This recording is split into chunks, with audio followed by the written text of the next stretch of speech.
வணக்கங்க. வாழ்க வளமுடன். நமது கருத்தரங்கத்தை பார்த்து கொண்டிருக்கும் அனைவருக்கும் நன்றி தெரிவித்து கொண்டு, அதாவதுங்க, ஒரு தனிப்பட்ட நபருடைய சாதகத்தில் லக்கணம் லக்கணாதிபதி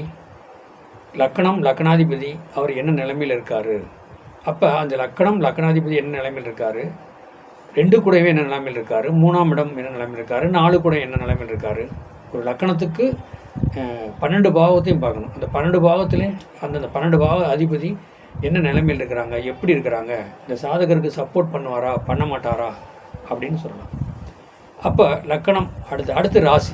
அப்போ ராசியிலிருந்து ராசிக்கு 2 குடம் எங்கே இருக்கார், இப்போ 2 குடம் எங்கே இருக்கார், 3 குடம் 4 குடம் அதையும் கணக்கெடுக்கலாம். அதுலேயும் ராசியிலேருந்து 12 பாவத்தையும் ஒரு மனிதனுக்கு கணக்கெடுத்து பலன் சொல்லலாம்.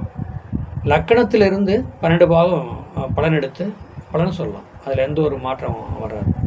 அப்போ ஒரு மனிதனுக்கு லக்கணமாக ராசியா, அப்போ கோச்சாரப்படி எடுத்து நீங்கள் பேசுனீங்கன்னு வச்சுக்க, கோச்சாரத்தில் என்னென்ன கிரகம் எங்கே இருக்குது அப்படின்னா ராசி பற்றி எடுத்து பேசுனீங்கன்னா தெளிவாக வரும். லக்கணம்னு சொல்லக்கூடாது, லக்கணத்துக்கு திசை புத்தி அந்தரம் சூட்சமம் அந்த மாதிரி எடுத்து உங்களுக்கு பலன் சொல்லலாம் அப்படின்னு சொல்லலாம். இப்போ ராகு பவனுக்கு அதிதேவி குரமான காளி துர்க்கை வராய் தாய் இந்த மாதிரி சொல்லலாம். கேது பவனுக்கு என்னது முகமில்லாத தெய்வம் விநாயகர் சொல்லலாம், ஆஞ்சநேயர் சொல்லலாம், வராய் தாய் சொல்லலாம். இப்படி அந்த முகமில்லாத தெய்வங்களை விநாயகருக்கு சொல்லலாம். அப்போ கேதுனால பாதிப்பு ஏற்படக்கூடிய எல்லா மனிதனும் விநாயகரை பிடிக்கலாம், ஆஞ்சநேயரை பிடிக்கலாம். இப்படி அந்தந்த தெய்வத்தை முகமில்லாத தெய்வத்தை பிடிச்சாலே அவங்க வெற்றி அடையலாம். ராகு பகவான், ராகுக்கு உக்கிரமான காளி துர்க்கை இந்த மாதிரி நல்ல ஒரு பவரான தெய்வம், பெண் தெய்வம் தான் அது ராகு பகவானுக்கு உதவுது. அப்போ அந்த ராகு காலத்தில் போகலாம், ராகு நேரத்தில் போய் அந்த உக்கிரமான காளி துர்க்கை வழிபட சொல்லணும்னா அவங்க எல்லா வகையிலையுமே வெற்றி அடைப்பாங்க. பார்த்திங்களா, இப்போ தாந்தோன்றி மலைன்னு சொல்லி, தாந்தோன்றி மலை எங்கள் ஏரியாவில் தாந்தோன்றி மலை, தென் திருப்பதின்னு சொல்லுவாங்க, தென் திருப்பதி தாந்தோன்றி மலை. ஆர்ட்ஸ் காலேஜ்லேருந்து கிழக்கு போகணும்னு வச்சுங்க, ஊரணி காளி துர்க்கை அம்மன்னு இருக்கிறாங்க. அவ்வளோ ஒரு பவர் தெய்வம். பார்த்திங்கன்னா கோயில் சிம்பிளாக இருக்கும், பல கோடி மக்கள் எனக்கு தெரிஞ்சு பார்த்திங்கன்னா வெள்ளிக்கிழமைனா பயங்கர கும்பலாக இருக்கும்.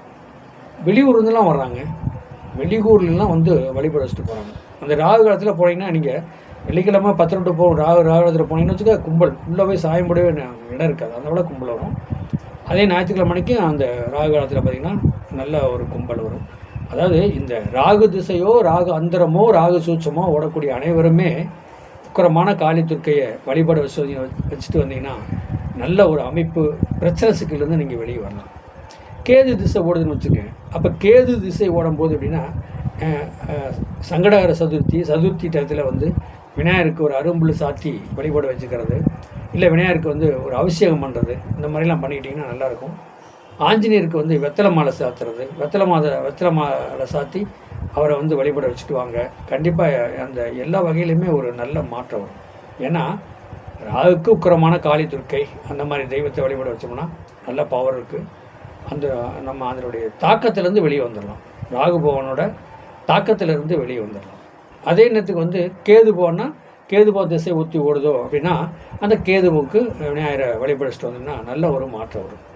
இப்போ ஒரு சாதகம் பார்க்குறோங்க, ஒரு 20 சாதகத்தில் கேது திசை ஓடுதுன்னு வச்சுங்க, அதில் 2 சாதகம் தான் பழிக்கும், 2 சாதகம் தான் வலுத்து நல்லா இருக்கும் அப்படி சொல்லலாம். முழுசாக எல்லா சாதகமும் நல்லா இருக்குன்னு சொல்ல முடியாது.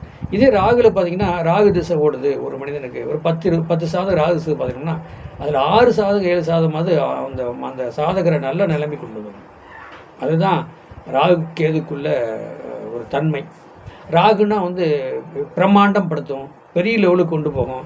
சின்ன ஒரு சாதாரண ஒரு சின்ன பேச்சாக இருந்தாலும் லெவலில் ரொம்ப ஹெவியாக பேசி டேலண்ட்டை மாதிரி தவிர்ப்பார். ஒரு மனிதன் ஒரு பப்ளிக்கில் போகிறாருன்னா தெளிவாக பேசுவார். ராகு திசையோ ராகு 3, 6, 11 இருந்தாலே தெளிவாக பேசுவார், டேலண்ட்டாக பேசுவார். அப்படியே பார்த்தீங்கன்னா மற்றவங்க அசந்துருவாங்க, இவ்வளோ டேலண்ட் உள்ள மனுஷனாக இருக்கான், இவ்வளோ தெளிவாக பேசுகிறாரு அப்படிங்கிற மாதிரி ஒரு அமைப்பு ராகு பவன் கொடுத்துருப்பார்.